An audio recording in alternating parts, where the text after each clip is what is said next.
Isang mapagpalang araw sa ating lahat guys, para sa panibagong video naman natin sa araw na ito. So kanina nagputol kami ng yero na ating ikakabit dito sa bahay na ating ginagawa. So bali ang haba kasi ng yero na ating binili ay 12 feet. So kinailangan natin siyang putulin kasi itong sukat nitong bubong na ating kakabitan ng yero ay alanganin sa 12 feet. So bali lumalatak siya ng mahigit 11 feet. So kinailangan nating pumutol kasi kung hindi tayo magpuputol ng yero, lalagpas yung ating bulada doon sa hangganan ng kabilang lote. So bali isinakto lamang natin yung hangganan nung bulada ng ating yero doon sa mismong muhon nung lote na kinatatayuan nitong bahay na ating ginagawa. So bali ang natabas nating yero ay lumalatak na 20 cm. Halos isang dangkal din siya. So bali magagamit din naman natin yung yerong pinagtabasan na yan sa ating DIY. Kung halimbawa ay tayo ay mahilig mag-alaga ng manok, pwede natin gamitin sa kulungan ng manok or sa mga kulungan ng ating alagang aso. Pwede naman natin siyang ilagay din doon sa mga gilid noong kulungan na ating gagawin. So ayan. So bali ang ginamit nga pala nating sukat ng text screw dito sa ating kinakabit na yero ay 65 mm. So bali ano siya 2.5 inch. Yan. So kasi kailangan kasi nating magkabit ng medyo mahabang text screw kasi mas maganda yung mas mahaba kasi in case na lumakas man ng hangin or may bagyo, hindi agad siya iaangat ng malakas na hangin itong yero. At maganda ang kapit niya sa kahoy. Lalo na sa kahoy guys, kailangan natin medyo mahabang tech screw ang ating gagamitin.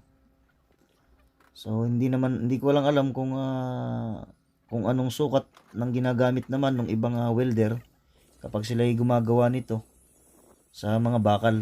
Pero ako kasi pag nagkakabit kasi ako ng bubong, ang ginagamit ko kasi talaga 2.5 inches na text screw. Yan. So bali ang gamit naman natin na connector sa ulo ng text screw gamit ang ating hand drill ay 8 mm. Yan. Yan ang sukat ng ulo ng text screw. 8 mm. At sa pagkakabit naman ng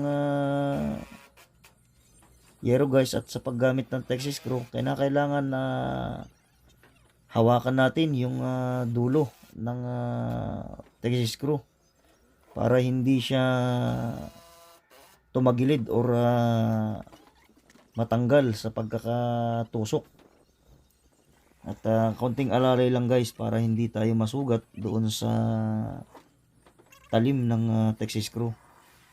At gaya nga na nakikita nyo, ayan, dapat pag tayo nagkakabit ng text screw, yung ating magkabilang paa nasa pagitan ng rib ng yero. At para maramdaman ng ating mga paa kung saan lugar yung may matigas tayong matatapakan. At sigurado yun yung lugar na pagkakabitan natin ng text screw.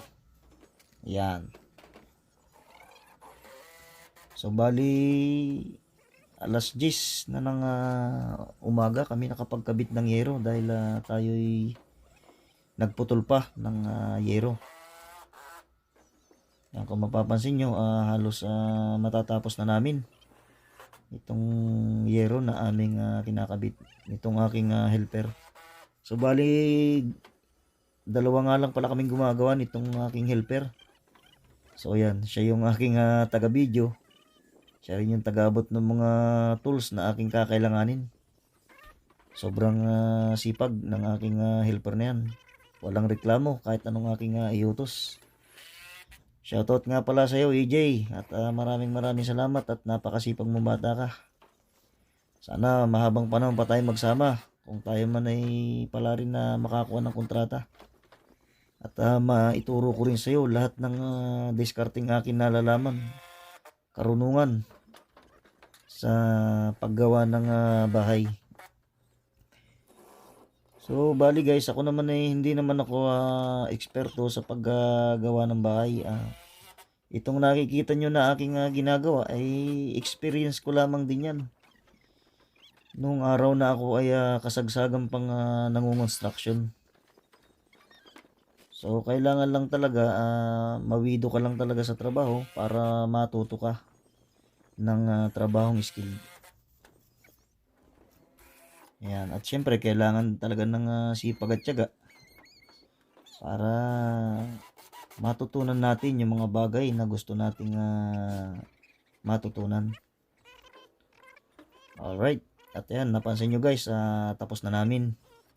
So bali bukas, ayan, isusunod naman namin yung side flashing. Yan, doon natin ikakapit sa gilid ng sanipa para cover sa ulan. At yan namang wall na yan, lalagyan naman natin yan ng wall flashing guys.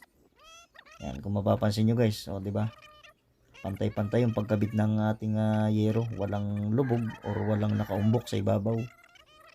So, hindi mo iisipin na kahoy ang ating in-install dahil napaka ganda ng ating pagkakagawa.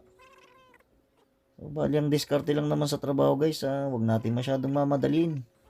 Kasi hindi talaga maganda sa trabaho yung sobrang madalian. At kung gusto natin ng pulidong gawa, wag nating panatilihin sa sarili natin yung katamaran. Yung ika nga ng iba, pwede na yan, okay na yan.